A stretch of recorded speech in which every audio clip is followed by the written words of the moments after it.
ज्याच्यासाठी माझं सगळं बदललं त्यानेच एका मिनिटात सांगितलं तू माझ्यासाठी योग्यच नाहीस. त्या दिवशी माझं प्रेम संपलं नाही, पण माझ्यातली ती मुलगी मरून गेली जी त्याच्यावर डोळे मिटून विश्वास ठेवत होती. ही आहे माझ्या हृदयातली ती रात्र ज्या रात्री प्रेम हरलं आणि मी जगायला शिकले. आणि तुम्हाला वाटतंय ही फक्त एक ब्रेकअपची कथा आहे?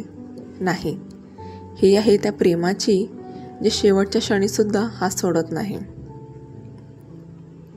रात्रीचे 11:15 वाजलेले. मुंबईचा पाऊस जोरात होता. रस्त्यावर दिवे चमकत होते, पण तिच्या डोळ्यातील उजेड मात्र विझत चाललेली होती. आर्या बसलेली होती कॅफेच्या कोपऱ्यात. तिने त्याला मेसेज केला होता, आपण बोलू शकतो का? मला तुझी गरज आहे. विराज आला, पण नजरेत प्रेम नव्हतं, काहीतरी ठरवून आलेला सारखा. ती उठली, त्याच्या जवळ गेली, हसण्याचा प्रयत्न केला, पण त्याने तिला बसायलाही सांगितलं नाही. तो बोलला, आर्या, मला वाटतं आपण आता हे पुढे नेऊ नये. आर्याचा श्वास अडकला. का? काय झालं? विराजने एकदम थंडपणे म्हटलं, तू माझ्यासाठी योग्य नाहीस. तू खूप इमोशनल आहेस. मला असं नातं नको. ती थक्क.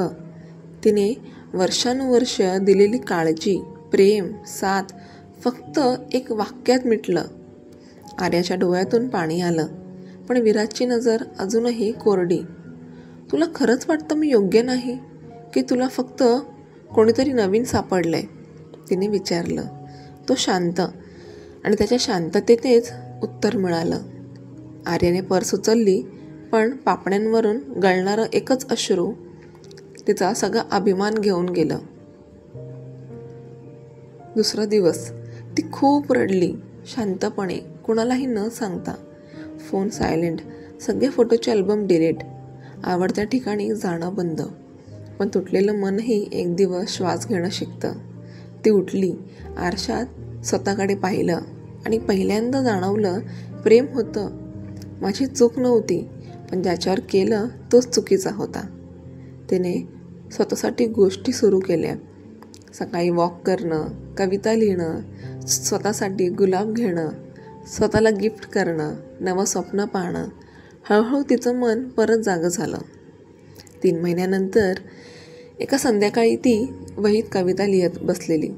तिथे एक मुलगा तिच्या जवळ आला. कुशन हातात, हलकंसं हसू. तो म्हणतो, तुम्ही लिहिता का? तुम्ही शब्दांशी खूप प्रेम करता असं दिसतं. आर्या थोडी हसली. शब्दांनीच मला जगवलं आहे.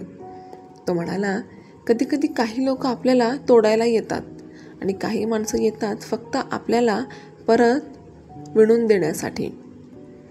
ती अवाक. पहिल्यांदा तिला कोणाच्या नजरेत आपलं दुःख दिसलं आणि समजून घेणंही. त्याचं नाव आदित्य होतं. तो बोलत होता आणि तिच्या मनात कुठेतरी पावसाला ऊन लागल्यासारखं होत होतं. त्या रात्री आर्या घरी जाऊन पुन्हा वहीत एकच ओळ लिहिली, ज्याने मला तुटवलं तो माझ्यासाठी योग्य नव्हता.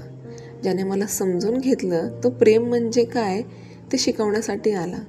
आणि तिने पहिल्यांदा स्वतःला मिठी मारली. त्याच्या डोळ्यात पाणी होतं, पण दुःखाचं नाही. मन परत जन्म घेत होतं. जर तुम्ही कधी असं तुटलं असाल, ही गोष्ट तुमच्यासाठी आहे. कमेंटमध्ये फक्त एक शब्द लिहा, आय एम हिलिंग, आणि तुमचं हृदय परत जगायला सुरुवात करेल. ही स्टोरी शेअर करा. कोणाला तरी कदाचित कोणाचं जगणं बदलायला ही कथा पुरेशी ठरेल. आणि आपल्या प्रेमकथा चॅनलला सबस्क्राईब करायला विसरू नका. लाईक करा. पुन्हा भेटूया एका नवीन कथेसोबत. श्री स्वामी समर्थ.